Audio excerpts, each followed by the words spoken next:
தமிழ் வார்த்தைகள் வந்து ஒவ்வொன்றுக்கும் வேறுபட்ட அர்த்தங்கள் வந்து இருக்கு.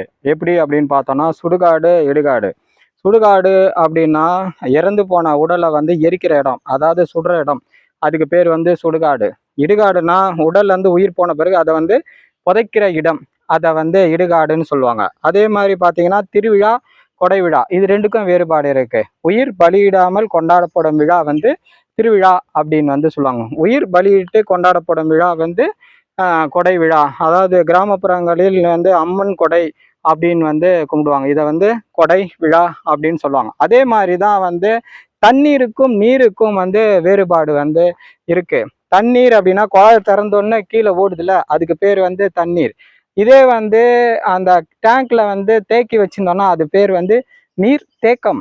அதாவது நீரை வந்து தேக்கி வச்சிருக்காங்க. அதனாலதான் அணைகள்ல வந்து நீரை வந்து தேக்கி வச்சிருக்கிறாங்க அப்படின்னு சொல்றாங்களே, தண்ணீரை தேக்கி வச்சிருக்கிறாங்க அப்படின்னு வந்து சொல்ல முடியாது. ஸோ தண்ணீருக்கும் நீருக்குமே தான் இந்த வேறுபாடு இருக்கு. ஸோ தமிழ்ல 2 விதமான அர்த்தங்கள் வந்து ஒவ்வொரு வார்த்தைக்கும் தனிப்பட்ட அர்த்தங்கள் இருக்கு. அதை நம்ம புரிஞ்சுக்கிட்டோம் அப்படின்னா நமக்கு வந்து தமிழை புரிஞ்சுக்கலாம். தமிழ் உயர்ந்த மொழி அப்படின்றத நம்ம தெரிஞ்சுக்கலாம்.